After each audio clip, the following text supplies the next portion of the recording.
Hola, ¿qué tal? ¿Cómo están? Daibelis, Kelly y Miley. Mucho gusto por escucharnos. Vamos a tratar de abordar en este día un tema interesantísimo. Es la Biblia que todo matrimonio deberíamos de tener en nuestro hogar y es la encíclica Humanae Vitae. ¿Qué les parece este tema, chicas? Genial, yo creo que es muy necesario. Muy interesante, la verdad, muy interesante. Sí. Entonces vamos a empezar. Son unos pocos minutos nada más, pero pincelada importantísima de lo que significa esta encíclica, que es una carta, ¿verdad?, escrita por el Papa Pablo VI.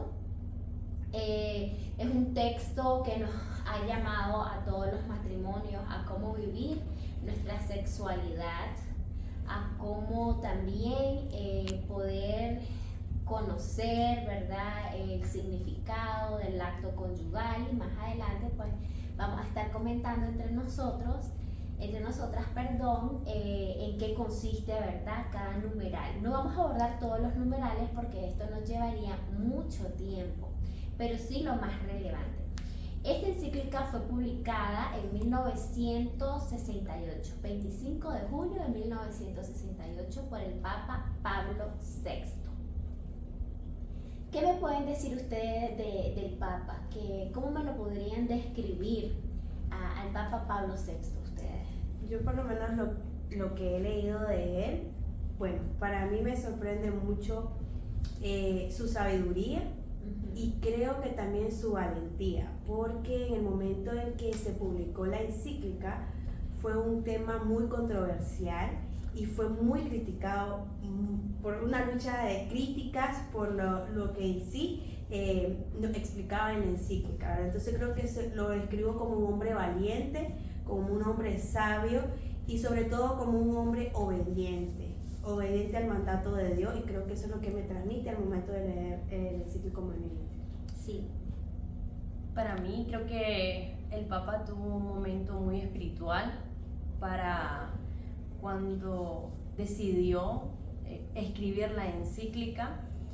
Fue trascendental, hubo un antes y un después de esta encíclica. Además, lo que leí también es que fue la última que él escribió y claro, por el momento, el contexto en el que se dio la encíclica, como decía Daipeli, muy criticada, y no solo pues fuera de la iglesia, sino que también pues había ahí sus discusiones dentro de la iglesia, y creo que tomó la decisión correcta bajo la luz del Espíritu al momento de escribir la encíclica. Entonces siento que también, además de ser un hombre sabio y valiente, un hombre de mucha oración y docilidad al Espíritu de Dios, al llamado que hizo a través de la encíclica. Y es que fue muy criticada porque según el contexto histórico, ¿verdad?, en 1968 estaba la revolución sexual, y también acompañado de ese evento, ¿verdad?, trascendental para nuestra historia, estaba la creación y el desarrollo de una nueva píldora, ¿verdad?, anovulatoria en Estados Unidos.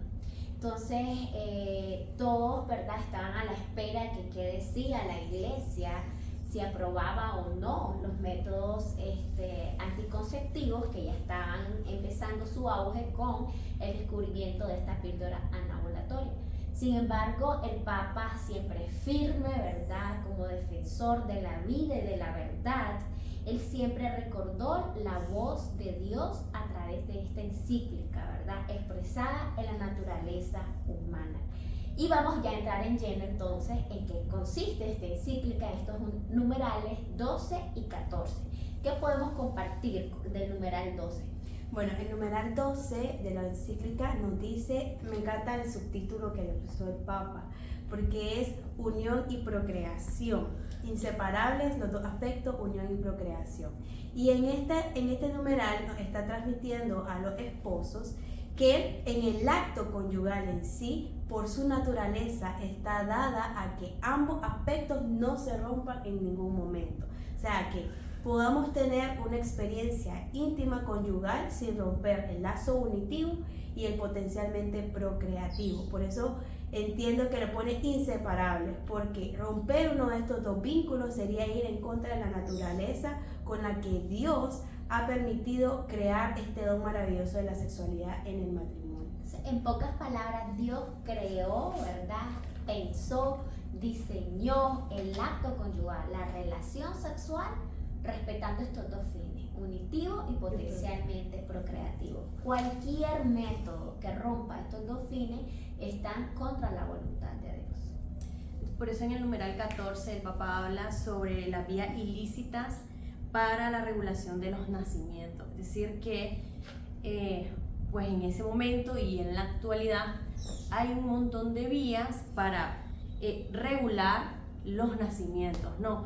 Y hace referencia pues a esta parte de los anticonceptivos y hormonales y todo este tipo de métodos farmacéuticos que vienen siendo esas vías ilícitas para regular, y digo entre comillas porque pues no son un regulador de natalidad, y los cuales pues van en contra, ¿no?, de la doctrina de la Iglesia, en contra de la fe, y él lo hace saber en este numeral. Y ninguna de estas vías ilícitas o sea, es válida para, por situaciones extremas, se podría decir, por situaciones de un peso mayor, alguna enfermedad crítica, una enfermedad grave de la mujer o del varón. No se toman estas vías farmacéuticas, este tipo de medicamentos farmacéuticos para querer controlar, ¿no?, el nacimiento o el embarazo de la mujer. Sí existen otras vías permitidas dentro de nuestra fe, dentro de la Iglesia, para poder, ¿no?, espaciar un embarazo, pero dice el número 14, estas aquí menciona las que son ilícitas y hace referencia, ¿no?, a todo este tipo de fármacos, a todo este tipo de medicamentos, nos dicen, que regula la natalidad y el nacimiento de un ser humano. Quiere decir que estos métodos anticonceptivos no son lícitos, ¿verdad? No son intrínsecamente malos, porque van contra este fin que nos hablaba de Beli, este fin unitivo y potencialmente procreativo. Pero entonces, ¿qué nos dice el Papa? ¿Cuáles son esas vías lícitas? Dentro de estas vías lícitas que menciona el Papa están todos los métodos naturales para planificar la familia. Dentro de lo que es la paternidad responsable, él hace el llamado a los matrimonios, a los futuros matrimonios, a prepararse de la manera correcta, de la manera que realmente el Señor manda, con el fin que manda para poder ser un matrimonio. No hay un sinnúmero de métodos naturales con los cuales nos podemos apoyar nosotros, los cristianos, y todos, no solo los que profesan la fe católica, para poder espaciar en los tiempos referidos, en los tiempos donde sí sea necesario el espaciar un embarazo. Y esto pues no contradice lo que el llamado del Papa, muy por el contrario. El saber utilizar, el saber tu cuerpo como mujer, el que tu esposo logre conocer tus ciclos, logre conocerte como mujer, te ayuda, ¿no?, a dar un paso mayor en la unión, en el sacramento, en poder llevar a cabo ese matrimonio con los dos fines, ¿no?, unión y procreación. Entonces el Papa sí hace un llamado a que sí hay momentos en los que, como les decía, momentos claves en los que sí, tal vez la pareja va a necesitar espaciar, pero para eso hay métodos naturales, métodos que ustedes investigan y pueden darse cuenta que tenemos el Billings, tenemos el Creighton, tenemos el método de ritmo, tenemos el método sintotérmico. Hay varios métodos naturales de los cuales nos podemos valer para poder hacer cumplir pues de manera correcta como cristianos la fe, la doctrina, el llamado, y más que todo cumplir con el llamado al amor que Cristo nos ha hecho dentro de los matrimonios y futuros matrimonios. Entonces, Daibeli, gracias Kelly, excelente tu aportación. Si te preguntan, ¿cuál es el método de la Iglesia? La Iglesia Católica en sí no tiene ningún método de planificación familiar natural. La Iglesia no ha creado ningún método. Quiero que esa pregunta es muy buena, porque la gente mucho nos dice, es que ese método de la Iglesia, el método de la Iglesia, y en sí la Iglesia no ha creado un método. Lo que la Iglesia nos enseña es que respetemos la doctrina en cuanto a la moralidad. Y una manera de faltar a la moral es ir en contra de lo que la misma Iglesia nos enseña. Entonces, el método, en este caso, nosotros promocionamos el método Billings, es un método científico, 99% seguro según la Organización Mundial de la Salud.